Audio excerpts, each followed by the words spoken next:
जय हिंद दोस्तों, मैं पायल तंवर आप सभी का BACS एकेडमी के ऑनलाइन प्लेटफॉर्म पर स्वागत करती हूं।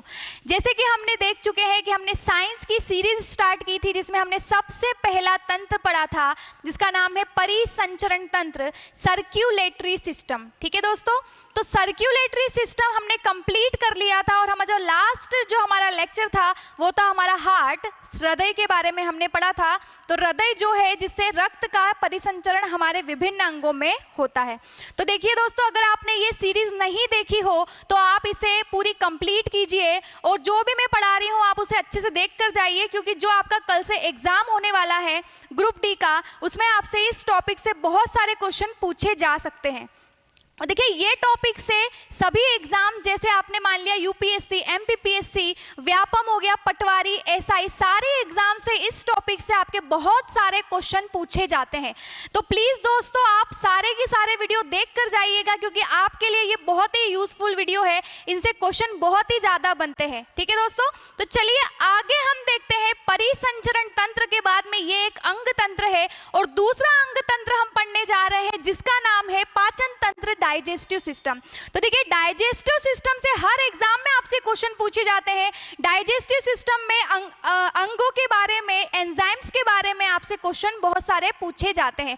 तो चलिए दोस्तों हम स्टार्ट करते हैं पाचन तंत्र पढ़ना, डाइजेस्टिव सिस्टम को पढ़ना स्टार्ट करते हैं। तो चलिए दोस्तों देखें पाचन तंत्र। अब देखिए पाचन तंत्र का अर्थ क्या होता है, पाचन तंत्र क्या है? तो पाचन तंत्र एक प्रकार का क्या है, अंग तंत्र है, ऑर्गन सिस्टम है। अंग तंत्र है, ऑर्गन सिस्टम है। अब देखिए जो अंग तंत्र होते हैं, अंग तंत्र का काम क्या होता है? तो देखिए कोई भी एक पर्टिकुलर वर्क, एक पर्टिकुलर काम जो होता है अंग तंत्र में, तो सारे अंग मिलकर एक ही काम को करते हैं, तो वो अंगों का समूह क्या कहलाता है? आप क्या बताएंगे? अंग तंत्र कहलाता है। तो देखिए पाचन तंत्र का मतलब क्या होगा? तो पाचन तंत्र में जितने भी अंग होंगे, पाचन तंत्र में जितने भी अंग होंगे, ये सारे के सारे अंग मिलकर क्या करवाने की कोशिश कर रहे होंगे? तो आप बताएंगे कि पाचन तंत्र में सारे अंग पाचन करवाने का कार्य करते हैं। तो देखिए अगर आपसे पूछे पाचन तंत्र क्या होता है, तो आप बताएंगे कि अंगों का वह समूह, अंगों का वह समूह, अंगों का वह समूह जिसमें सभी अंग आप बताएंगे जिसमें सभी अंग पाचन क्रिया को संपन्न करवाते हैं।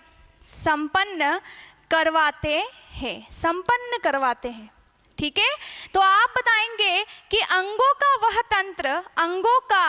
तंत्र जिसमें सभी अंग मिलकर पाचन क्रिया को संपन्न करवाते हैं, तो वो कौन सा तंत्र कहलाता है? आप बताएंगे वो पाचन तंत्र कहलाता है। कौन सा तंत्र कहलाता है? पाचन तंत्र। तो पाचन तंत्र वह अंगों का समूह है जिसमें सारे अंग मिलकर पाचन क्रिया को संपन्न करवाएंगे। ठीक है, चलिए देखें आगे देखते हैं आपसे और क्या पूछा जाता है पाचन तंत्र के बारे में। तो देखिए हम क्या करते हैं, पाचन करवाने की आवश्यकता क्यों पड़ती है? तो हम कभी भी कोई भी भोजन ग्रहण करते हैं तो उस भोजन से हमको क्या मिलती है? ऊर्जा मिलती है। भोजन से हमको क्या मिलेगी? ऊर्जा मिलेगी, और ऊर्जा से ही हमारा शरीर सुचारू रूप से कार्य कर पाएगा। ठीक है, तो भोजन ग्रहण करते हैं, उसका पाचन किया जाता है पाचन अंगों के द्वारा, और वो पाचन अंगों के द्वारा जो पाचक रस होता है वो पाचन क्रिया को संपन्न करता है, और उससे हमको मिलते हैं पोषक तत्व हम उससे प्राप्त करते हैं जो हमारे शरीर अवशोषित कर लेता है, और जिससे हमें उससे क्या मिलती है? ऊर्जा प्राप्त होती है। ठीक है, ऊर्जा प्राप्त होती है। तो जैसे अगर मैंने बोला कि आपने खाई रोटी, ठीक है, आपने रोटी खाई, या आपने खाया आलू, ठीक है, आपने खाया चावल, तो देखिए इन सब चीजों से आपको कौन सा पोषक तत्व मिलेगा? तो आप बताएंगे कि इनमें होता है क्या? कार्बोहाइड्रेट। इनमें क्या होता है, कार्बोहाइड्रेट होता है, ठीक है। और कार्बोहाइड्रेट मिलता है हमको इन्हीं सभी चीजों से, और भी चीजें होती है बहुत सारी, तो इन सभी चीजों से हमको क्या मिलेगा, कार्बोहाइड्रेट प्राप्त होता है, ठीक है। अब देखिए, अगर मैंने बोला कि कार्बोहाइड्रेट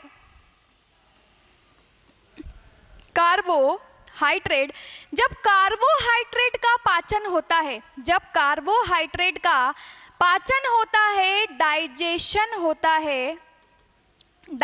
होता है, तो कार्बोहाइड्रेट का पाचन होने के बाद में हमको कार्बोहाइड्रेट से क्या मिलता है, ग्लूकोज प्राप्त होता है, ठीक है। कार्बोहाइड्रेट से हमको क्या प्राप्त होता है, हमको ग्लूकोज प्राप्त होता है। और इस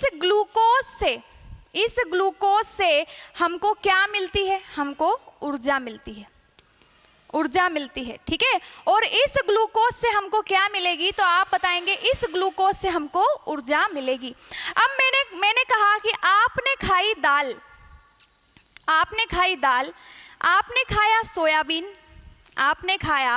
सोयाबीन, ठीक है। तो दालें और सोयाबीन में सबसे ज्यादा क्या पाया जाता है, प्रोटीन पाया जाता है। क्या पाया जाता है, दालों में और सोयाबीन में सबसे ज्यादा क्या पाया जाता है, प्रोटीन पाया जाता है। तो अगर आपने प्रोटीन खाया तो प्रोटीन का क्या करवाएंगे, हमारे पाचन तंत्र में क्या होगा, इसका पाचन होगा, ठीक है। तो प्रोटीन में डाइजेशन होता है, पाचन होता है प्रोटीन का। तो प्रोटीन का जब डाइजेशन होता है तो उससे हमको क्या मिलता है, तो आप बताएंगे एमिनो एसिड या अमीनो अम्ल, ठीक है। तो देखिए, प्रोटीन का पाचन होने के बाद में हमको क्या मिलेगा प्रोटीन से, तो आप बताएंगे ना अमीनो अम्ल मिलेगा। कार्बोहाइड्रेट के पाचन होने के बाद क्या मिलेगा, ग्लूकोज मिलेगा, ठीक है। और ग्लूकोज से हमारे शरीर को क्या मिलती है, ऊर्जा मिलती है। और प्रोटीन का पाचन होकर एमिनो एसिड बना, तो प्रोटीन से हमारे शरीर क्या करता है, वृद्धि करता है। प्रोटीन हमारे शरीर की वृद्धि करवाने में सहायक होता है, ठीक है। तो चलिए आगे देखते हैं।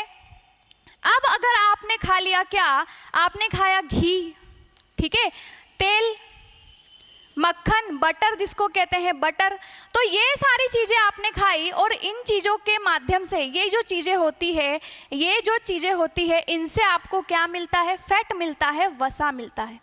इनसे आपको फैट मिलेगा, वसा मिलेगा। और अगर वसा का पाचन किया जाता है, जब वसा का पाचन किया जाता है तो वसा के पाचन के बाद में यहाँ से आपको क्या मिलता है, तो आप बताएंगे यहाँ से हमको मिलता है वसीय अम्ल, जिसको कहते हैं फैटी एसिड, ठीक है। तो वसा के पाचन के बाद में वसा से हमको क्या मिलेगा, क्या बताएंगे आप लोग, फैटी एसिड मिलेगा, वसीय अम्ल मिलता है, ठीक है। तो चलिए देखें हमने क्या क्या पढ़ा। हमने पाचन तंत्र में देखा कि अंगों का वह समूह जिसमें सभी अंग पाचन क्रिया को संपन्न करवाते हैं, तो आप बताएंगे हम उसको क्या कहते हैं, पाचन तंत्र कहते हैं। जैसे हमने खाई रोटी, आलू और चावल खाया तो हमको उससे क्या मिला, कार्बोहाइड्रेट मिला। जैसे हमने कार्बोहाइड्रेट का जब पाचन करवाया तो उससे हमको क्या मिला, ग्लूकोज मिला। जब दाल और सोयाबीन में क्या पाया जाता है, प्रोटीन पाया जाता है। और प्रोटीन का जब हम पाचन करवाते हैं तो उससे हमको क्या मिलता है, एमिनो एसिड मिलता है, ठीक है। चलिए अब देखें, अब जब हम घी खाते हैं, तेल खाते हैं, मक्खन खाते हैं और वगैरह वगैरह चीजें खाते हैं, तो इससे हमको मिलता है क्या, फैट, हमको इससे वसा मिलती है। और जब वसा का हम पाचन करवाते हैं तो वसा का पाचन करवाने के बाद में हमको क्या मिलता है, वसीय अम्ल प्राप्त होता है, फैटी एसिड प्राप्त होता है, ठीक है। तो चलिए आगे देखते हैं हम। अब आपसे पूछा जाएगा पाचन तंत्र के बारे में कि पाचन तंत्र में अगर पाचन करवाने का काम करते हैं तो किस प्रकार से पाचन होता है और कौन कौन से जो अंग होते हैं वो पाचन करवाने में सहायक होते हैं। तो ठीक है, देखिए आगे देखते हैं हम। अब देखिए हमारा जो पाचन तंत्र होता है, तो पाचन तंत्र शुरू कहाँ से होता है, तो आप बताएंगे पाचन तंत्र शुरू होता है मुंह से। माउथ से, ठीक है, मुंह से। और खत्म कहाँ पर होता है, तो कहाँ पर होता है, क्या बताएंगे आप लोग, एनस। एनस को क्या कहते हैं, गुदा द्वार, गुदा द्वार, ठीक है। एनस को क्या कहेंगे हम, गुदा द्वार कहेंगे। तो पाचन तंत्र शुरू होगा मुंह से और खत्म कहाँ पर होगा, एनस पर होगा, गुदा द्वार पर हमारा पाचन तंत्र खत्म हो जाता है।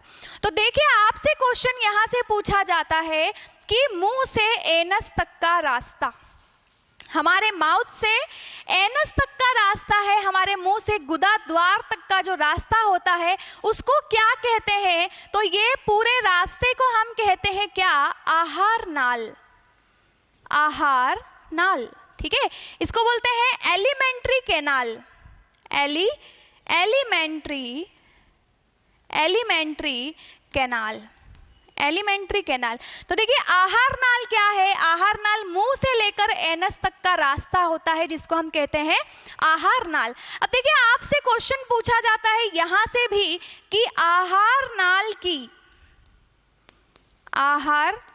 नाल की लंबाई कितनी होती है, आहार नाल की लंबाई कितनी होती है, मुंह से एनस तक का रास्ता आहार नाल, और आहार नाल की लंबाई कितनी होती है, तो आप बताएंगे कि या तो कितने मीटर, 9 मीटर, ठीक है, 9 मीटर, या फिर आप बोलते हैं इसको 30 से 32 फीट, 30 से 32 फीट, 30 से 32 फीट। तो आप बताएंगे कि आहार नाल की लंबाई कितनी होती है, 9 मीटर होती है, या आप बताएंगे कि 30 से 32 फीट भी हम इसको बोल सकते हैं। तो देखिए ये क्वेश्चन आपसे एग्जाम में पूछा जा चुका है कि आहार नाल की लंबाई कितनी होती है, और आहार नाल किसको कहते हैं, तो आप बताएंगे कि मुंह से एनस तक के रास्ते को ही हम क्या कहते हैं, आहार नाल कहते हैं। क्या कहते हैं, आहार नाल कहते हैं। चलिए दोस्तों अब आगे चलते हैं। अब देखिए आपसे आगे पूछा जाएगा कि हम जब पाचन तंत्र की बात करते हैं तो हम बात करते हैं आहार नाल की, आहार नाल की, जिसकी लंबाई हमने अभी अभी क्या बताई, तो आप बताएंगे 9 मीटर, ठीक है, 9 मीटर या फिर 30 से 32 फीट इसकी लंबाई होती है। तो देखिए आगे देखते हैं हम कि आहार नाल शुरू हो रहा है मुंह से और खत्म कहाँ पर होता है, तो आप बताएंगे एनस पर या गुदा द्वार पर खत्म होता है। तो देखिए मुंह से लेकर एनस तक के रास्ते में क्या क्या अंग आते हैं, क्या क्या अंग आते हैं मुंह से लेकर एनस तक के रास्ते में, ठीक है। अब देखिए हमारे शरीर में भोजन का जो पाचन होता है, हमारे शरीर में भोजन का जो पाचन होता है, तो पाचन करवाने के लिए पाचक अंग होते हैं, ठीक है। पाचन करवाने के लिए पाचक अंग होते हैं, अंगों के माध्यम से पाचन होता है, और वो जो पाचक अंग होते हैं वो क्या निकालते हैं, एक प्रकार का पाचक रस निकालते हैं, ठीक है। पाचक रस निकालते हैं जिनको हम क्या कहते हैं, एंजाइम्स कहते हैं। क्या कहते हैं, एंजाइम्स कहते हैं।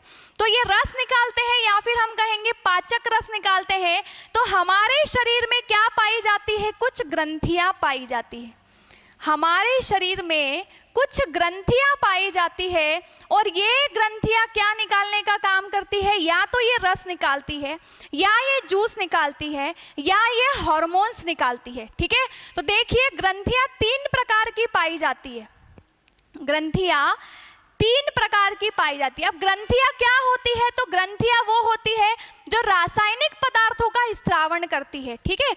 ग्रंथियां रासायनिक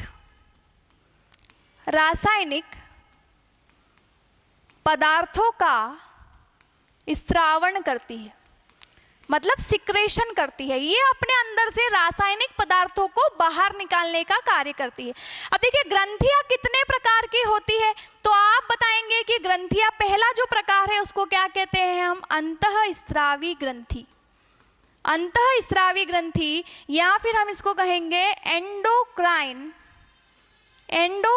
ग्लैंड। दूसरी होती है कौन सी, तो दूसरी बताएंगे आप बहिस्रावी ग्रंथि, इसको हम कहते हैं एक्सोक्राइन ग्लैंड, ठीक है। और तीसरी होती है, क्या बताएंगे आप लोग, मिक्स्ड ग्लैंड। मिक्स्ड ग्लैंड अर्थात कौन सी ग्रंथि, आप बताएंगे मिश्रित ग्रंथि, मिश्रित ग्रंथि, मिश्रित ग्रंथि। तो देखिए अंतःस्रावी जो ग्रंथियां होती है ये अपने अंदर से क्या निकालती है, अंतःस्रावी ग्रंथियां अपने अंदर से क्या निकालती है, तो आप बताएंगे ये सिर्फ क्या निकालती है, हार्मोन्स निकालती है, ये सिर्फ हार्मोन्स निकालती है। तो ये किसका स्त्रावण करेगी, ये हार्मोन्स का स्त्रावण करती है, ठीक है। ये हार्मोन्स का स्त्रावण करती है अंतःस्रावी ग्रंथियां। बहिःस्रावी ग्रंथियां क्या करती है, तो बहिःस्रावी ग्रंथियां या तो रस निकालती है या फिर क्या निकालती है, एंजाइम्स, एंजाइम्स निकालती है। तो ये या तो रसों का या फिर एंजाइम्स का स्त्रावण करती है। ये अपने अंदर से एंजाइम्स निकालेगी और रस निकालेगी। और अंतःस्रावी ग्रंथियां सिर्फ अपने अंदर से क्या निकालेगी, क्या बताएंगे आप लोग, हार्मोन्स निकालेगी। अब देखिए बात करते हैं हम कौन सी ग्रंथि, मिश्रित ग्रंथि। तो इसके नाम में ही क्या है, मिश्रित है, मिश्रित। मिश्रित का मतलब ये होता है कि ये अपने अंदर से तीनों चीजें निकाल सकती है। तीनों चीजें कौन कौन सी, या तो ये रस निकालेगी या फिर ये क्या निकालेगी, एंजाइम्स, और ये क्या भी निकाल सकती है, हार्मोन्स भी निकाल सकती है। तो ये जूस निकालेगी अपने अंदर से, ठीक है। और क्या बताएंगे आप, एंजाइम्स निकालेगी, और क्या बताएंगे आप, हार्मोन्स निकालेगी, हार्मोन्स निकालेगी, ठीक है। तो जूस निकालेगी अपने अंदर से, एंजाइम्स निकालेगी और हार्मोन्स निकालेगी। तो ये तीनों चीजें निकाल सकती है अपने अंदर से, तो उसको मिक्स्ड ग्लैंड कहते हैं। अंतःस्रावी ग्रंथियां हार्मोन्स बनाती है, बहिःस्रावी ग्रंथियां क्या बनाती है, रस बनाती है या फिर एंजाइम बनाती है। तो देखिए पाचन तंत्र में, पाचन तंत्र में पाचन किन ग्रंथियों के माध्यम से और किस रासायनिक पदार्थ के द्वारा होता है। पाचन तंत्र में भोजन का पाचन या तो रसों के द्वारा होता है या फिर किसके द्वारा होता है, एंजाइम्स के द्वारा होता है। भोजन का पाचन रसों के द्वारा और एंजाइम्स के द्वारा होता है। तो पाचन तंत्र में हमको कौन सी ग्रंथि के बारे में देखना है, बहिःस्रावी ग्रंथि के बारे में देखना है। तो देखिए पाचन तंत्र में हम किसके बारे में देखेंगे, बहिःस्रावी ग्रंथियों के बारे में देखेंगे, ठीक है। तो बहिःस्रावी, तो चलिए हम आगे बढ़ते हैं। अब देखिए आहार नाल में कहां से कहां तक का रास्ता बताया था मैंने, मुंह से लेकर हमारे एनस तक का रास्ता हमने बताया था, ठीक है। अब देखिए उस रास्ते में जितने भी अंग आएंगे तो उन अंगों में हम किसकी बात करेंगे, हम बहिःस्रावी ग्रंथियों की बात करने वाले हैं, ठीक है। तो चलिए आगे देखते हैं। अब हम आगे देखते हैं, ठीक है। अब हम आगे देखते हैं पाचन तंत्र के पाचक अंगों के बारे में, ठीक है, पाचक अंगों के बारे में। तो देखिए हम बात करते हैं आहार नाल, क्योंकि हमको मुंह से लेकर एनस तक के रास्ते के बारे में पढ़ना है। और यहाँ हम लिखते हैं ग्रंथियां, ग्रंथियां, ठीक है। आहार नाल और ग्रंथियां, एक साइड आहार नाल लिखेंगे और एक साइड हम लिखेंगे ग्रंथियां, ठीक है। देखिए सबसे पहला अंग आहार नाल में, सबसे पहला अंग कौन सा अंग कहलाता है, तो मुंह। मुंह को क्या कहते हैं हम, तो मुंह को हम क्या कहते हैं, बकल कैविटी, बकल कैविटी, या फिर इसको क्या कहते हैं, ओरल, ओरल कैविटी। मुंह को क्या कहेंगे हम, बकल कैविटी कहेंगे, या फिर क्या कहेंगे, ओरल कैविटी कहेंगे, या फिर क्या कहेंगे हम, माउथ, माउथ, ठीक है। मुंह, बकल कैविटी, ओरल कैविटी, या फिर आप क्या कहेंगे, माउथ कहेंगे, ठीक है। क्या कहेंगे आप, माउथ कहेंगे, ठीक है। तो चलिए देखें हमारे मुंह में हमारे खाने का क्या होता है, पाचन होता है। हमारे मुंह में हमारे भोजन का क्या होता है, पाचन होना शुरू हो जाता है। देखिए यहाँ से सबसे फर्स्ट क्वेश्चन आपसे यही पूछा जाता है कि भोजन का पाचन कहाँ से शुरू हो जाता है। आप बताएंगे भोजन का पाचन मुंह से शुरू हो जाता है, माउथ से शुरू हो जाता है, बकल कैविटी या फिर ओरल कैविटी से हमारे खाने का पाचन शुरू हो जाता है, ठीक है। अब देखिए हमारे मुंह में हमारे मुंह में भोजन के पाचन के लिए दो चीजें सहायता करती है।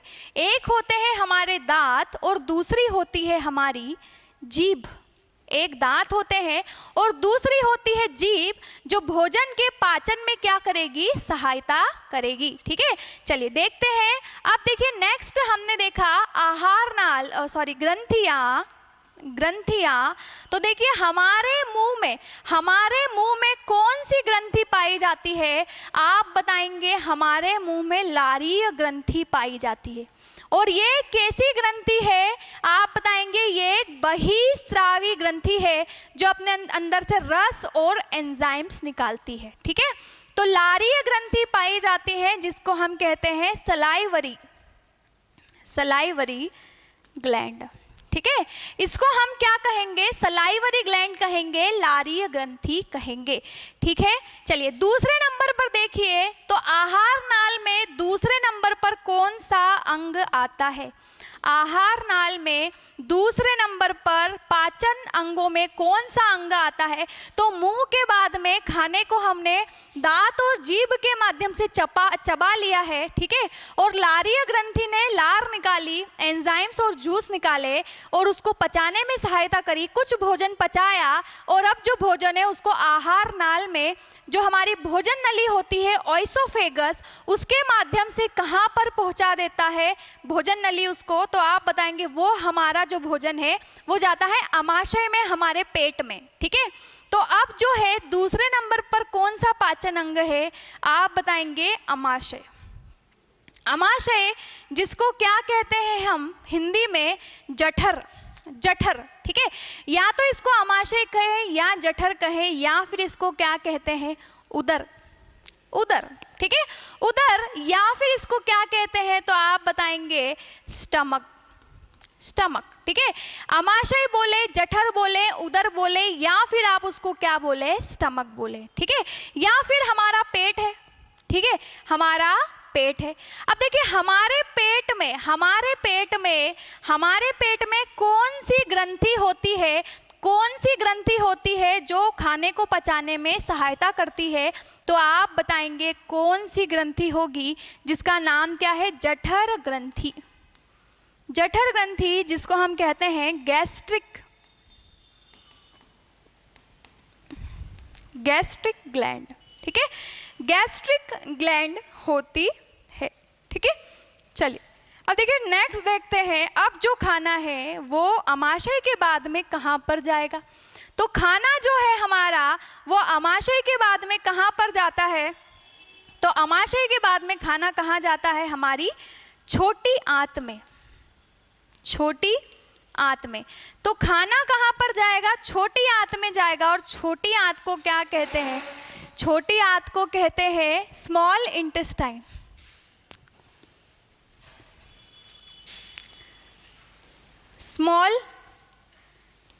इंटेस्टाइन। तो छोटी आंत हमारी क्या कहलाती है? स्मॉल इंटेस्टाइन कहलाती है। ठीक है, तो छोटी आंत हमारी क्या कहलाती है? स्मॉल इंटेस्टाइन कहलाएगी।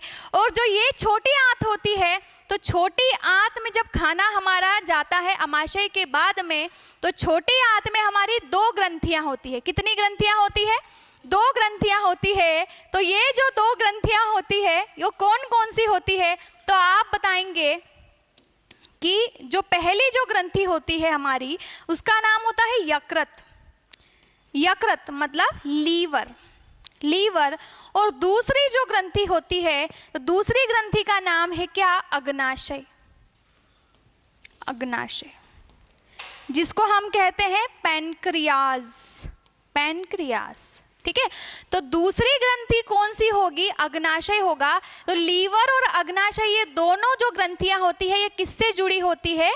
छोटी आंत से जुड़ी होती है। ठीक है, छोटी आंत से जुड़ी होती है। अब देखिए चौथी जो ग्रंथि होगी हमारी, तो चौथा जो अंग होगा, तो खाना पहले मुंह में गया, अमाशय में गया, छोटी आंत में गया, अब कहाँ जाएगा? तो अब जाता है कहाँ? बड़ी आंत में, जिसको हम क्या कहते हैं? तो आप बताएंगे इसको हम कहेंगे लार्ज लार्ज इंटेस्टाइन, ठीक है। इसको हम कहेंगे लार्ज इंटेस्टाइन मतलब बड़ी आंत। और बड़ी आंत में कौन सी ग्रंथि होती है? तो बड़ी आंत में कोई भी ग्रंथि पाई नहीं जाती, बड़ी आंत में कोई भी ग्रंथि पाई नहीं जाती, ठीक है। अब बड़ी आंत के बाद में खाना कहाँ पर जाता है? तो बड़ी आंत के बाद में खाना जाता है गुदा द्वार में, गुदा द्वार में, जिसको हम क्या कहते हैं? एनस। और एनस में भी कोई भी ग्रंथि पाई नहीं जाती, कोई भी ग्रंथि पाई नहीं जाती। तो देखिए हमारी जो आहार नाल है, आहार नाल कहाँ से शुरू होती है, कहाँ पर खत्म होती है? तो मुंह से शुरू हुई और कहाँ पर खत्म हुई? एनस पर खत्म हुई। तो देखिए सबसे पहले मुंह है, हमारे मुंह को क्या कहते हैं? इंग्लिश में बकल कैविटी भी कहते हैं, ओरल कैविटी भी कहते हैं और माउथ कहा जाता है, ठीक है। उसके बाद में हमारे मुंह में पाचन करवाने के लिए क्या क्या सहायक होते हैं? तो दांत सहायक होते हैं और जीभ सहायक होते हैं। हमारे मुंह में कौन कौन सी ग्रंथि पाई जाती है? तो आप बताओगे लारीय ग्रंथि हमारे मुंह में पाई जाती है, ठीक है। फिर देखिए अब खाना जो है वो कहाँ जाता है? तो वो जाता है अमाशय में। अमाशय को जठर, उदर, स्टमक या फिर पेट भी कहा जाता है, ठीक है। फिर देखिए हमारे अमाशय में कौन सी ग्रंथि पाई जाती है? हमारे अमाशय में जठर ग्रंथि पाई जाती है, जिसको हम कहते हैं गैस्ट्रिक ग्लैंड, गैस्ट्रिक ग्लैंड। फिर देखिए तीसरे नंबर पर है छोटी आंत, छोटी आंत मतलब स्मॉल इंटेस्टाइन। और स्मॉल इंटेस्टाइन छोटी आंत में कौन सी ग्रंथि पाई जाती है? तो पहली पाई जाती है यकृत और दूसरी पाई जाती है अग्नाशय, लीवर और इसको क्या कहेंगे हम? पैनक्रियाज, ठीक है, पैनक्रियास कहते हैं। फिर देखिए कौन सी ग्रंथि पाई जाती है? अब हमारा खाना कहाँ गया? छोटी आंत से बड़ी आंत में गया, लार्ज इंटेस्टाइन में गया और लार्ज इंटेस्टाइन में कोई भी ग्रंथि पाई नहीं जाती है, ठीक है। फिर जो खाना है हमारा वो बड़ी आंत से कहाँ जाएगा? तो बड़ी आंत से जाएगा वो गुदा द्वार में, एनस में, और एनस में भी कोई भी ग्रंथि पाई नहीं जाती है, ठीक है। तो आई होप आपको ये समझ में आ रहा होगा। अब हम क्या देखते हैं? अब हम देखेंगे इन सभी के बारे में हम पढ़ने वाले हैं। ये हमने एक सिनॉप्सिस, एक स्ट्रक्चर बनाया कि हमको पाचन तंत्र में किन किन चीज़ों के बारे में पढ़ना है, ठीक है।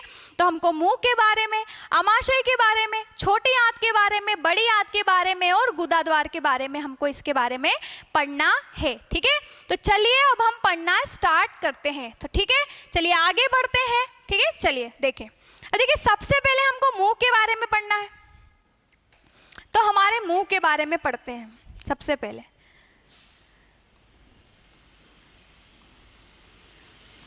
मुंह या फिर क्या कहें इसको? माउथ, या फिर क्या कहते हैं इसको? बकल कैविटी, बकल कैविटी, या फिर हम इसको क्या कहें?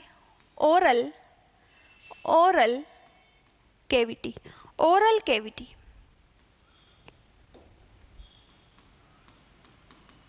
ओरल कैविटी, ठीक है। मुंह, बकल कैविटी, ओरल कैविटी, या फिर क्या बोले इसको? माउथ बोले, ठीक है। क्या कहे? माउथ, ठीक है। तो चलिए देखें, अब देखिए इसमें सबसे पहले हम क्या देखते हैं? तो हमारे मुंह में पाचन करवाने के लिए, हमारे मुंह में पाचन करवाने के लिए हम देख ही चुके हैं कि कितने चीजें पाई जाती है। एक तो होते हैं दांत और दूसरी चीज होती है हमारी जीभ। दूसरी चीज क्या होती है? हमारी जीभ होती है, ठीक है। और लारीय और कौन सी ग्रंथि पाई जाती है? तो आप बताएंगे और कौन सी ग्रंथि पाई जाती है मुंह में? लारीय ग्रंथि पाई जाती है, ठीक है। तो हमको दांत के बारे में, जीभ के बारे में और लारीय ग्रंथि के बारे में पढ़ना है। लारीय ग्रंथि के बारे में हमको पढ़ना है। तो चलिए सबसे पहले हम पढ़ते हैं दांत के बारे में। सबसे पहले हम दांत के बारे में पढ़ना स्टार्ट करते हैं, ठीक है। तो हम दांत के बारे में पढ़ना स्टार्ट करते हैं। तो देखिए सबसे फर्स्ट क्वेश्चन आपसे क्या पूछा जाता है? सबसे फर्स्ट क्वेश्चन आपसे क्या पूछा जाता है दांत के बारे में? कि दांतों का अध्ययन, दांतों का अध्ययन, दांतों का अध्ययन करना क्या कहलाता है? तो दांतों का अध्ययन करना कहलाता है ओडेंटोलॉजी, ओडेंटोलॉजी, ठीक है। दांतों का अध्ययन करना क्या कहलाता है, तो क्या बताएंगे आप लोग बताएंगे ओडेंटोलॉजी कहलाता है, दांतों का क्या करना, अध्ययन करना। ठीक है, चलिए उसके बाद में देखें, अगर आपसे पूछे कि दांतों के जो डॉक्टर होते हैं, जो दांतों के डॉक्टर होते हैं, इनको क्या कहते हैं, तो आप सभी को पता है कि दांतों के डॉक्टर को क्या कहते हैं, डेंटिस्ट कहते हैं। ठीक है, तो दांतों के डॉक्टर को क्या कहेंगे हम, डेंटिस्ट कहेंगे। दांतों के डॉक्टर क्या कहलाते हैं, डेंटिस्ट कहलाते हैं, डेंटिस्ट कहलाते हैं। तीसरे नंबर पर देखें, दांतों के बारे में और क्या आपसे पूछा जाता है, तो देखिए जो दांत होते हैं, तो दांतों की विशेषता, दांतों की विशेषता, देखिए दांतों की क्या क्या विशेषता है, हम विशेषता ही बोल सकते हैं। तो जो दांत होते हैं, सबसे पहली विशेषता क्या होते हैं, तो विषम दंती होते हैं, विषम दंती होते हैं। ठीक है, विषम दंती का मतलब क्या है, हेटेरोडोंट, हेटेरोडोंट मीन्स विषम दंती, मतलब सभी दांतों का जो आकार होता है वो अलग अलग होता है, टेढ़े मेढ़े होते हैं, विषम आकार के होते हैं, कोई भी एक जैसे नहीं होते। तो जो दांत होते हैं हमारे विषम दंती होते हैं, क्योंकि उनके आकार की वजह से उनको विषम दंती बोला जाता है। दूसरा देखें, क्या बोलेंगे, द्विबार दंती, द्विबार दंती। ठीक है, तो आप बताएंगे द्विबार दंती, तो द्विबार दंती का अर्थ क्या होगा, जीवन में ये कितनी बार आते हैं, तो आप बताएंगे हमारे जीवन में ये 2 बार आते हैं। ठीक है, तो हमारे जीवन में दांत कितनी बार आते हैं, 2 बार आते हैं, तो इसको हम क्या कहेंगे, द्विबार दंती कहेंगे। तीसरी विशेषता क्या है, तो तीसरी विशेषता आप बताएंगे कि ये होते हैं गर्त दंती, गर्त दंती। ठीक है, विषम दंती, द्विबार दंती और क्या बताएंगे आप लोग, गर्त दंती बताएंगे। तो ये दांतों की क्या है, विशेषता है, दांतों की विशेषता, विषम दंती, द्विबार दंती और क्या बताएंगे आप, विषम दंती बताएंगे।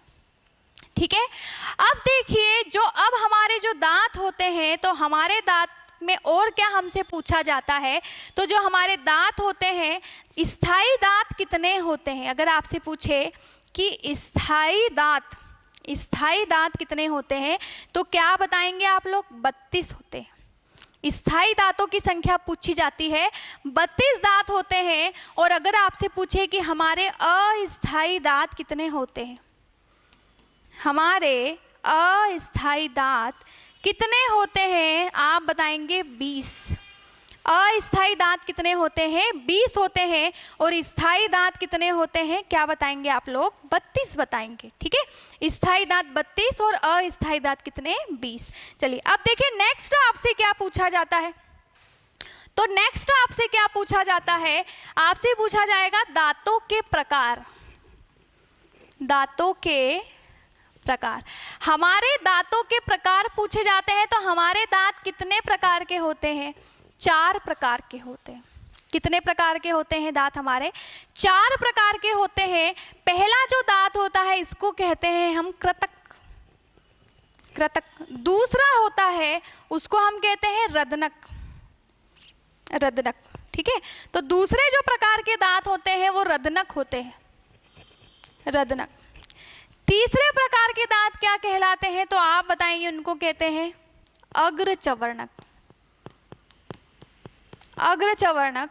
और चौथे प्रकार के जो दांत होते हैं इनको क्या कहते हैं हम, पश्चवर्णक,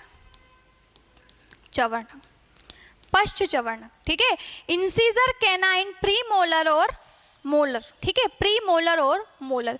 तो देखिए कृतक दांतों की संख्या, अब आपसे पूछा जाएगा कि कृतक दांतों की संख्या कितनी होती है, कृतक दांतों की संख्या कितनी होती है, आपसे ये पूछा जाएगा। तो देखिए कृतक दांत हमारे कितने होते हैं, आप बताएंगे 8। कितने होते हैं दांत हमारे कृतक, 8 होते हैं। ठीक है, रदनक कितने होते हैं, आप बताएंगे 4। रदनक दांतों की संख्या कितनी होती है, 4 होती है। अग्रचवर्णक कितने होते हैं, आप बताएंगे अग्रचवर्णक कितने होते हैं, 8 होते हैं। और अगर आपसे पूछे पश्चवर्णक कितने होते हैं, तो कितने बताएंगे, 12, 12। ठीक है, 8, 4, 8, और क्या बताएंगे, 12 बताएंगे, ठीक है। कृतक, रदनक, अग्रचवर्णक और पश्चचवर्णक। अब देखिए, अब हमारे दांत इस तरह से होते हैं, देखिए जैसे ये हमने बनाया ऊपरी जबड़ा, ये ऊपरी जबड़ा है और ये निचला जबड़ा है, निचला जबड़ा, ठीक है। इसको बोलते हैं मैक्सिलरी जॉ, इसको बोलते हैं मैंडिबल जॉ।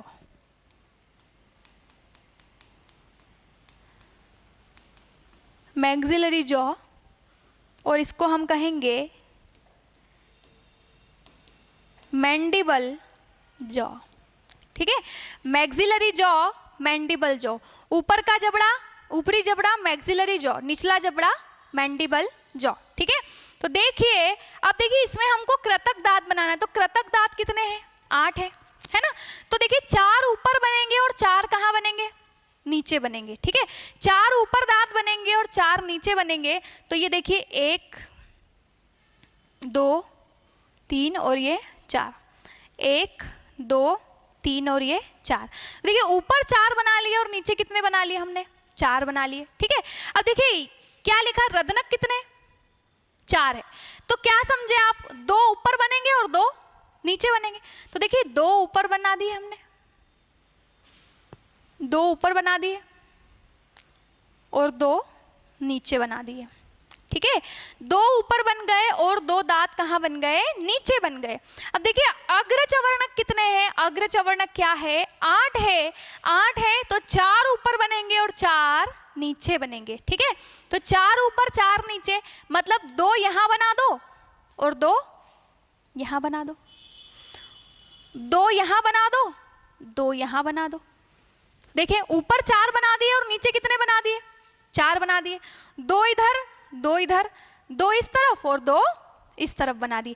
अब देखिए पश्चचवर्णक कितने हैं, 12 है। पश्चचवर्णक कितने हैं, 12 है। तो मतलब 6 ऊपर बनेंगे और 6 नीचे बनेंगे। तो मतलब 3 इधर बना दो, 1 2 3, 1 2 और 3, ठीक है। 1 2 3, 1 2 और 3, ठीक है। तो देखिए 3 ऊपर मतलब 6 ऊपर और 3 इधर मतलब 6 नीचे। तो देखिए ऊपर कितने दांत हो गए आपके, 16, और नीचे कितने दांत हो गए, 16 हो गए, ठीक है। तो टोटल कितने हो गए, 32 दांत हो गए। तो टोटल दांतों की संख्या कितनी हो गई, 32। 16 ऊपर दांत हो गए और 16 दांत नीचे हो गए, ठीक है, ठीक है, ठीक है। तो ऊपर 16 दांत और नीचे कितने दांत, 16 दांत कहेंगे आप, ठीक है। तो इस तरह से आपके दांत बनाए जा सकते हैं। अब देखिए आपसे क्या पूछा जाता है, तो अब आपसे ये पूछा जाएगा कि जो अग्रचवर्णक दांत होते हैं, पश्चचवर्णक होते हैं, रदनक होते हैं और आपके कृतक होते हैं, ठीक है। तो आपसे ये पूछा जाएगा कि जो आपके अग्र, पश्च, कृतक और रदनक जो होते हैं उनके उपयोग बताइए। कौन सा दांत क्या काम करता है, कौन सा दांत क्या काम करता है। तो आपसे इनके उपयोग पूछे जाएंगे। तो देखिए हम इनके उपयोग देखते हैं, ठीक है। दांतों के उपयोग कि कौन सा दांत क्या काम करता है। तो देखिए सबसे पहला दांत, सबसे पहला प्रकार कौन सा है दांतों का, कृतक, ठीक है, कृतक। तो सबसे पहला जो प्रकार है वो कृतक है, कृतक। अब जो कृतक प्रकार के दांत होते हैं आपके, जो कृतक दांत होते हैं, तो देखिए ये है आपके कृतक दांत। ऊपर कितने बनाए, 4 बनाए और नीचे कितने बनाए आपने, 4 बनाए, ठीक है। ऊपर 4 दांत बने और नीचे कितने दांत बने आपके, 4 दांत बने। तो जब ऊपर 4 और जब नीचे 4 बनते हैं तो वो कृतक कहलाते हैं। और सबसे सामने होते हैं ये दांत, सबसे सामने होते हैं ये दांत। तो ये जो दांत होते हैं हमारे, वो सबसे सामने वाले दांत होते हैं। और ये जो सबसे सामने वाले दांत होते हैं इनको बोलते हैं हम स्माइली टीथ, स्माइली टीथ, ठीक है। जब हम मुस्कुराते हैं, है ना, जब हम मुस्कुराते नहीं, जब हम हंसते हैं, दांत दिखाकर हंसते हैं, ठीक है। तो जब हम हंसते हैं तो सबसे पहले कौन से दांत दिखाई देते हैं हमारे, तो कृतक दांत हमारे दिखाई देते हैं, ठीक है। तो कृतक दांत को क्या कहते हैं हम, स्माइली टीथ कहते हैं। अब देखिए इनका उपयोग क्या है, तो ये भोजन को काटने में सहायक होते हैं, काटने में सहायक होते हैं, ठीक है।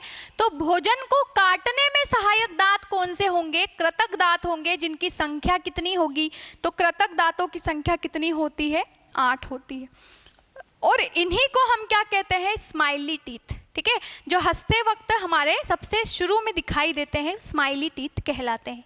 चलिए दूसरे नंबर पर कौन से दांत होते हैं हमारे, तो देखिए दूसरे नंबर पर कौन से दांत होंगे, तो आप बताएंगे कि दूसरे नंबर पर होते हैं क्या, रदनक, रदनक, ठीक है। रदनक जो रदनक प्रकार के दांत होते हैं आपके, जो रदनक प्रकार के दांत होते हैं, रदनक कैसे दांत होते हैं, रदनक होते हैं नुकीले दांत, नुकीले दांत, ठीक है। तो जो रदनक दांत होते हैं वो बहुत ही नुकीले दांत होते हैं, इस तरह से। ये देखिए नुकीले दांत आपके क्या है, ये रदनक है, नुकीले दांत। तो ये जो नुकीले दांत है ये रदनक दांत है आपके। जो ये रदनक दांत होते हैं तो ये नुकीले होते हैं, इसीलिए ये भोजन की चीर फाड़ करते हैं, भोजन की चीर फाड़ में सहायक। तो भोजन की चीर फाड़ में सहायक जो दांत होते हैं वो कौन से दांत होते हैं, रदनक दांत होते हैं। इनकी संख्या कितनी होती है, इनकी संख्या होती है 4, 2 ऊपर और 2 नीचे होते हैं, 2 ऊपर और 2 नीचे होते हैं, ठीक है। अब देखिए ये नुकीले दांत है, भोजन की चीर फाड़ करने में सहायक है। तो जैसे नॉनवेज खाते हैं और जो मांसाहारी जीव या जानवर होते हैं, तो ये क्वेश्चन पूछा जा चुका है आपसे कि जो मांसाहारी जीव होते हैं, जो मांसाहारी जीव होते हैं, मांसाहारी जीव किन दांतों का उपयोग सबसे ज्यादा करते हैं। मांसाहारी जीव में इंसान भी हो गया, ठीक है, जानवर हो गए, इंसान हो गए सारे। तो जो भी मांसाहारी प्राणी होते हैं वो किन दांतों का उपयोग सबसे ज्यादा करते हैं, तो आप बताएंगे रदनक दांतों का, क्योंकि उनको चीर फाड़ करने में बहुत ही सहायक होते हैं। तो मांसाहारी जीव रदनक दांतों का उपयोग, रदनक दांतों का उपयोग सर्वाधिक करते हैं, उपयोग सर्वाधिक करते हैं, सर्वाधिक करते हैं, ठीक है। तो मांसाहारी जीव रदनक दांतों का उपयोग सर्वाधिक करते हैं, क्योंकि ये भोजन की चीर फाड़ करने में सहायक होते हैं अपने नुकीलेपन के वजह से, ठीक है। चलिए आगे देखते हैं। अब देखिए हमने कृतक के कार्य देख लिए, अब हम देखते हैं रदनक के कार्य भी हमने देख लिए हैं रदनक के। अब हम देखते हैं किसके कार्य, अग्रचवर्णक के कार्य देखते हैं। अग्रचवर्णक की संख्या कितनी है, क्या बताएंगे, 8 है। अग्रचवर्णक की संख्या 8 है, मतलब 4 ऊपरी जबड़े में और 4 निचले जबड़े में होते हैं, ठीक है। तो 4 ऊपरी जबड़े में और 4 दांत निचले जबड़े में होते हैं। तो आप बताएंगे तीसरे प्रकार का दांत कौन सा है, आप बताएंगे अग्रचवर्णक। अग्रचवर्णक इसको कहते हैं प्रीमोलर, प्रीमोलर। और प्रीमोलर क्या काम करते हैं, तो आप बताएंगे कि भोजन को चबाने का, भोजन को चबाने का कार्य, चबाने का कार्य करते हैं। अग्रचवर्णक क्या काम करेंगे, प्रीमोलर क्या काम करेंगे, ये भोजन को चबाने का कार्य करते हैं प्रीमोलर अग्रचवर्णक, ठीक है। देखिए इनकी संख्या कितनी होती है, तो इनकी संख्या भी कितनी होती है, 8 होती है। इनकी संख्या कितनी होती है, 8 होती है। देखिए 8 होती है, 4 ऊपर और 4 नीचे, ठीक है, 4 ऊपर और 4 नीचे। अब देखिए आपसे आगे क्या पूछा जाता है, तो आपसे आगे पूछा जाएगा किन दांतों के बारे में, बताएंगे पश्चचवर्णक, पश्चचवर्णक दांत। तो जो हमारे पश्चवर्णक दांत होते हैं, पश्चवर्णक दांत क्या करते हैं? तो जो पश्चवर्णक दांत होंगे वो भी भोजन को चबाने का ही कार्य करते हैं, पर वो कैसे भोजन को चबाएंगे, किस प्रकार से कार्य करते हैं? तो एक मैंने आपको बताया था लारीय ग्रंथि, हमारे मुंह में लार होती है, हमारे मुंह में लार होती है, और लार के साथ चबे हुए भोजन को मिक्स करके पूरी तरीके से मिक्स करने का काम किसका है? मिश्रण बनाने का काम किसका है? पश्चवर्णक का है। ठीक है, तो आप बताएंगे लार के साथ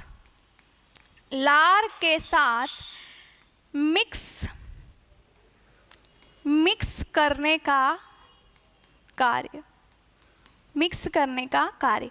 तो लार के साथ भोजन को मिक्स करने का कार्य किसका होता है? क्या बताएंगे आप लोग? पश्चवर्णक का होता है, लार के साथ मिक्स करने का कार्य होता है। ठीक है, चलिए आगे देखते हैं हम। अब आगे आपसे क्या पूछा जाता है? तो देखिए दांतों के दांत कितने हो गए हमारे? तो स्थायी दांतों की बात हम कर रहे थे, ये हमारे कौन से दांत हैं? दांतों के प्रकार, तो ये हम किसकी बात कर रहे थे? हम स्थायी दांतों की बात कर रहे थे। और स्थायी दांत कितने होते हैं हमारे? 32 होते हैं। ठीक है, 8 4 12 8 20 और 12 कितने हो गए? टोटल 32। तो टोटल 32। अब ये स्थायी दांत 32 होते हैं, जिसमें कृतक 8, रदनक 4, अग्रचवर्णक 8, पश्चवर्णक 12 होते हैं। अब देखिए आपसे और क्या पूछा जाता है दांतों के बारे में? तो देखिए आपसे पूछा जाएगा कि स्थायी दांतों का सूत्र, या आपको ऐसा लिखा हुआ आएगा कि स्थायी दांतों का परमानेंट टीथ, स्थायी दांतों का दंत सूत्र। ठीक है, टिथ फॉर्मूला, स्थायी परमानेंट दांतों का क्या बताएं आप? टिथ फॉर्मूला बताएं, दंत सूत्र बताएं। क्या बताएं? दंत सूत्र बताएं। तो देखिए अब हमको दांतों का दंत सूत्र बताना है, तो दंत सूत्र में हम क्या बताएंगे? तो देखिए इस प्रकार से हमने जो देख चुके थे हम, ये हमारे दांत है ना, ऊपर कितने 16 बनाए, नीचे हमने कितने बनाए? 16 बनाए। ठीक है, अब देखिए हम इसको क्या करते हैं, तो हम इसको इधर ही बना लेते हैं हम फिर से, तो आपको अच्छे से समझ में आ जाएगा। ये हमने जैसे बनाए दांत, ठीक है, इस तरह से, ये ऊपरी जबड़ा है और ये निचला जबड़ा है। ठीक है, कृतक कितने थे? तो कृतक थे कितने बताएंगे? 8 बताएंगे। तो देखिए बीच में ऐसे लाइन खींच लेते हैं, 8 बनाएंगे। तो देखिए 4 ऊपर, 1 2 3 4, 1 2 3 4। ठीक है, फिर आपके रदनक कितने थे? तो रदनक कितने हैं आपके? 4 है। कृतक कितने हैं? 8 है। तो रदनक 4 है, मतलब 2 ऊपर 2 नीचे, 2 नीचे। ठीक है, फिर आपके अग्रचवर्णक कितने हैं? अग्रचवर्णक 8 है, मतलब 4 ऊपर 4 नीचे, मतलब 2 इधर और 2 नीचे। फिर पश्चवर्णक कितने हैं? 12, मतलब 6 ऊपर 6 नीचे, मतलब 3 इधर 3 इधर 3 और ये 3। ठीक है, तो इस तरह से हमने दांतों के बारे में देखा था, ये हम देख चुके हैं डायग्राम पहले भी। अब मैंने इसको 4 भागों में विभाजित कर दिया है कि आपको दंत सूत्र समझने में आसानी हो। तो देखिए दंत सूत्र हम इस प्रकार से बनाते हैं, 4 भागों में इसको डिवाइड कर दिया।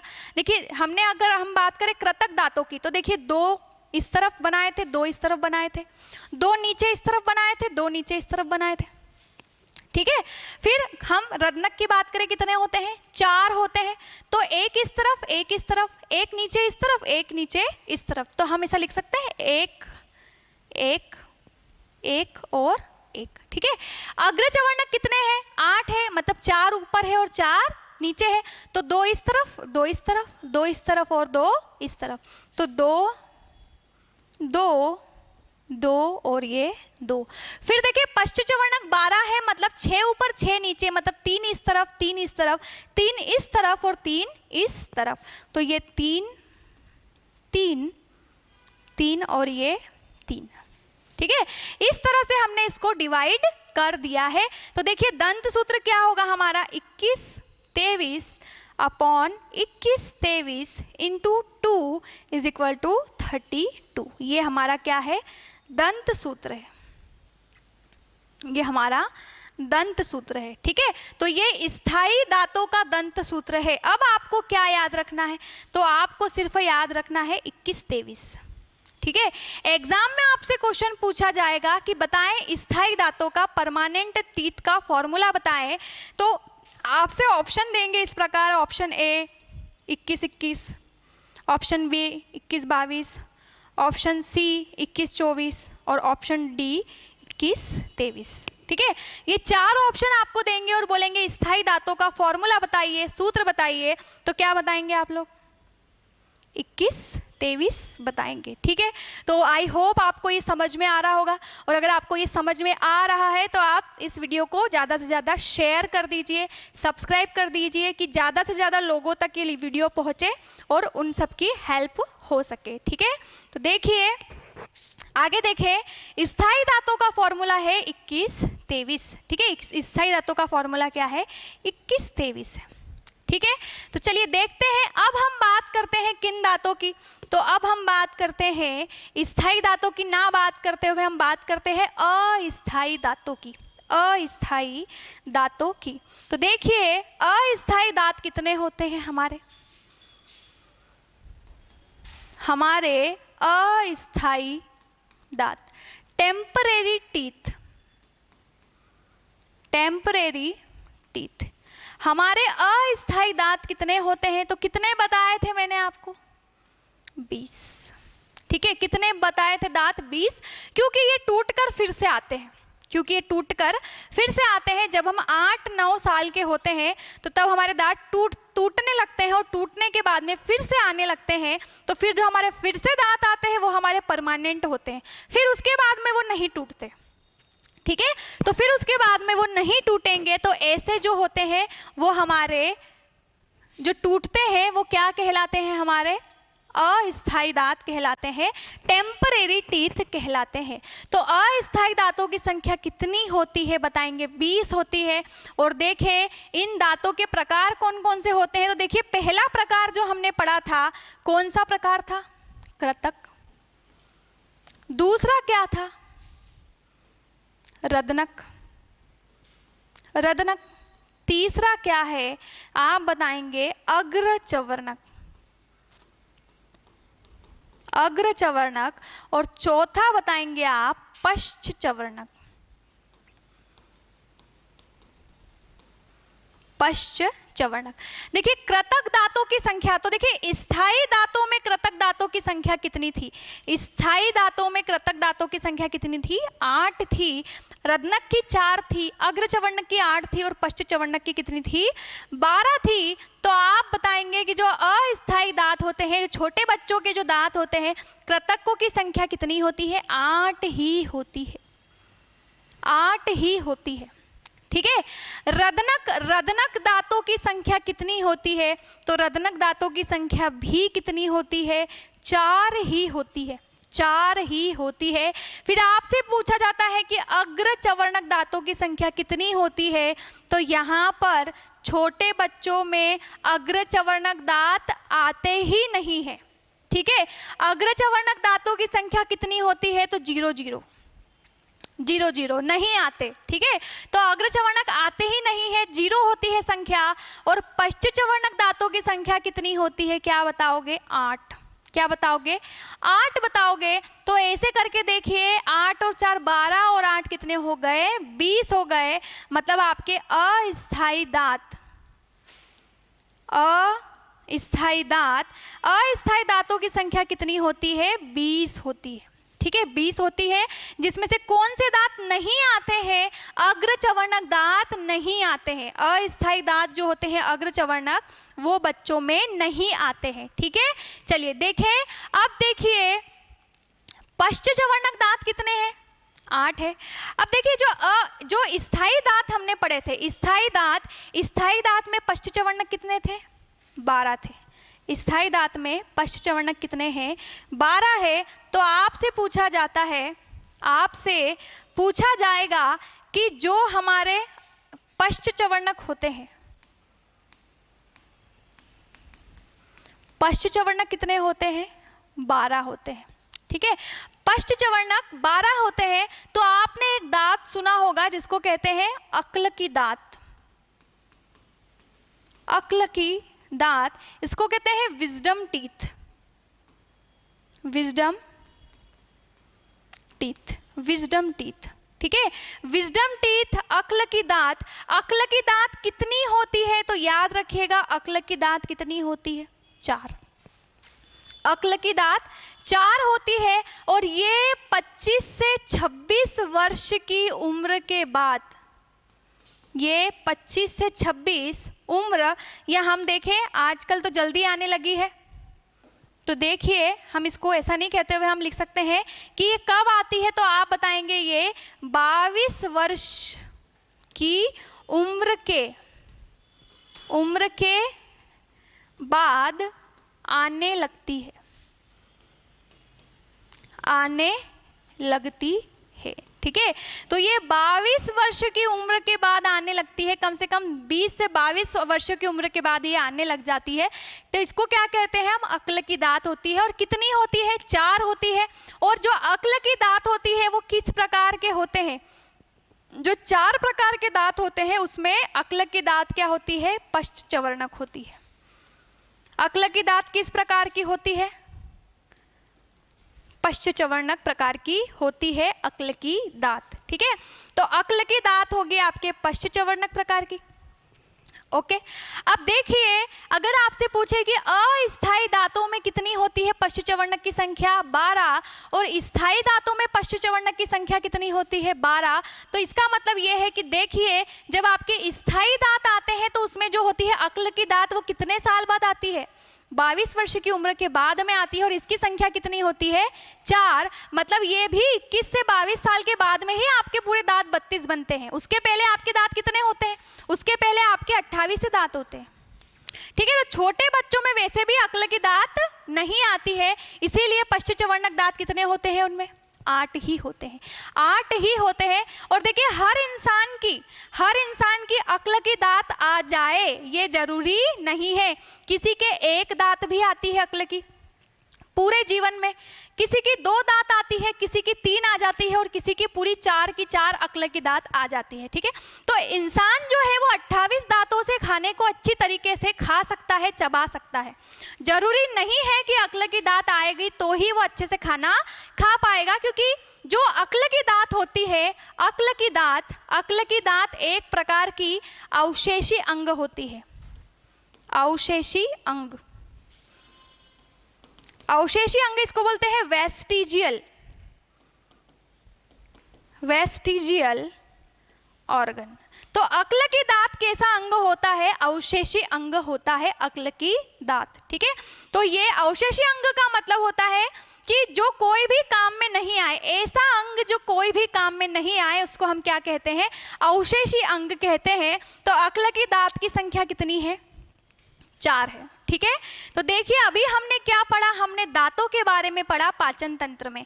देखिए हमने अभी तक क्या क्या पढ़ लिया है। तो अभी तक हमने पाचन तंत्र के बारे में क्या क्या पढ़ा, तो आप बताएंगे कि हमने सबसे पहले देखिए हमने सबसे पहले पाचन तंत्र पढ़ा था। पाचन तंत्र क्या होता है? अंगों का वह समूह जिसमें सभी अंग पाचन क्रिया को संपन्न करवाने का कार्य करते हैं। फिर देखें हमने रोटी खाई, आलू खाया, चावल खाया और डैश डैश डैश, जिनमें कार्बोहाइड्रेट होता है वो खाया। जब कार्बोहाइड्रेट का पाचन होता है तो ग्लूकोज बनता है, और ग्लूकोज से हमको क्या मिलती है? ऊर्जा मिलती है। ठीक है, हमने दाल खाया, हमने सोयाबीन खाया, हमको प्रोटीन मिला, प्रोटीन का पाचन होता है तो हमको क्या मिलता है? अमीनो अम्ल मिलता है। फिर देखिए जब हम वसा खाते हैं तो वसा का पाचन होता है तो क्या मिलता है? वसीय अम्ल मिलता है। ठीक है, फिर देखें फिर पाचन तंत्र शुरू होता है मुंह से, खत्म कहाँ पर होता है? एनस पर होता है। ठीक है, गुदा द्वार पर। तो यहाँ से यहाँ तक के रास्ते को क्या कहते हैं? आहार नाल कहते हैं। आहार नाल की लंबाई कितनी होती है? 9 मीटर या 30 से 32 फीट होती है। फिर देखें, हमारे आहार नाल में जितने भी अंग होते हैं वो पाचन का कार्य करते हैं, तो साथ में पाचन करवाने के लिए कुछ रस या एंजाइम निकलते हैं, और ये एंजाइम या रस कहाँ से निकलते हैं? ग्रंथियों से निकलते हैं। तो मेनली कौन सी ग्रंथि रस और एंजाइम बनाती है? बहिस्रावी ग्रंथि रस और एंजाइम का स्रावण करती है। चलिए, आहार नाल में मुंह, बकल कैविटी, इसमें दांत और जीभ सहायता करते हैं, और कौन सी ग्रंथियां सहायता करती है? लारीय ग्रंथि सहायता करती है। फिर देखिए, खाना कहाँ गया? अब अमाशय में गया। अमाशय में कौन सी ग्रंथि होती है? जठर ग्रंथि होती है अमाशय में। फिर खाना जाता है छोटी आंत में। छोटी आंत में यकृत होता है, और क्या होता है? अग्नाशय होता है, लीवर और पैनक्रियास होता है। फिर देखिए, खाना कहाँ गया? बड़ी आंत में, और बड़ी आंत में कोई भी ग्रंथि नहीं पाई जाती, और गुदा द्वार में भी कोई भी ग्रंथि पाई नहीं जाती। फिर हमने मुंह के बारे में पढ़ना स्टार्ट किया, उसमें दांत के बारे में, जीभ के बारे में और लारीय ग्रंथियों के बारे में हमको पढ़ना है। तो दांत के बारे में सबसे फर्स्ट क्वेश्चन, दांतों का अध्ययन ओडेंटोलॉजी कहलाता है। डॉक्टर क्या कहलाते हैं? डेंटिस्ट कहलाते हैं। दांतों की विशेषता, विषम दंती, टेढ़े मेढ़े, द्विबार दंती, 2 बार आते हैं, और गर्त दंती मतलब जबड़ों के अंदर धसे हुए होते हैं, गर्त के अंदर होते हैं। स्थायी दांत कितने होते हैं? 30। अस्थायी दांत कितने होते हैं? 20 होते हैं। स्थायी दांतों की संख्या 32, कृतक 8, रत्नक 4, अग्रचवर्णक 8 और पश्चचवर्णक 12 होते हैं। इस तरह से हमने दांतों को देखा। कृतक दांतों का उपयोग, ये स्माइली टीथ कहलाते हैं, भोजन को काटने के लिए। जैसे हमने एप्पल खाया, तो एप्पल को हम अपने आगे के दांतों से ही काट सकते हैं, पीछे के दांतों से नहीं काट सकते। रत्नक दांत कैसे हैं? नुकीले हैं, भोजन की चीर फाड़ करने के लिए काम आते हैं। मांसाहारी जीव सबसे ज्यादा किसका उपयोग करते हैं? रत्नक का। अग्रचवर्णक दांत क्या करते हैं? भोजन को चबाने का कार्य करते हैं। और पश्चचवर्णक क्या करते हैं? लार के साथ भोजन को क्या कर देते हैं? मिक्स कर देते हैं। देखिए, स्थायी दांतों का सूत्र क्या बताया मैंने? 21-23 हमने देखा। अस्थायी दांत जो है वो कितने होते हैं? 20। कृतक 8 होते हैं, रत्नक 4 होते हैं, अग्रचवर्णक होते ही नहीं, और पश्चचवर्णक कितने होते हैं? 8 होते हैं। पश्चचवर्णक 12 होते हैं स्थायी दांतों में, और अक्लकी दांत कितनी होती है? 4 होती है। और ये कितने साल बाद आती है? 20 से 22 साल के बाद में आती है। और अक्लकी दांत कैसी दांत होती है? पश्चचवर्णक। और ये कैसा अंग है? अवशेषीय अंग है, जिनका कोई भी काम हमारे दांतों में नहीं होता। ठीक है। फिर देखिए ये हमने क्या पढ़ा? पाचन तंत्र के बारे में पढ़ा, हमने दांतों के बारे में पढ़ा। अब हम दांतों को और कंटिन्यू करते हुए हम जीभ के बारे में, लारीय ग्रंथि के बारे में, फिर अमाशय, छोटी आंत, बड़ी आंत और एनस के बारे में पढ़ने वाले हैं। तो देखिए दोस्तों, ये पाचन तंत्र का फर्स्ट पार्ट था। अब इसके बाद में सेकंड और थर्ड पार्ट भी आने वाले हैं। तो आप क्या करें, ये जो मैंने पढ़ा दिया है ये आप इसे अच्छे से पढ़ के जाइएगा, क्योंकि यहाँ से आपके एग्जाम में बहुत सारे क्वेश्चन बन सकते हैं। ठीक है दोस्तों, तो चलिए आज हमने पाचन तंत्र के बारे में पढ़ा है। अब हम आपसे नेक्स्ट क्लास में मिलेंगे। तो अगर आपको ये वीडियो पसंद आया हो, तो अगर अच्छा लगा हो तो इसे शेयर करिए, सब्सक्राइब कर लीजिए और लाइक कर लीजिए, क्योंकि इसे ज़्यादा से ज़्यादा शेयर करेंगे तो आपके साथ साथ बहुत सारे स्टूडेंट्स की भी हेल्प हो पाएगी। तो तब तक के लिए जय हिंद दोस्तों, धन्यवाद।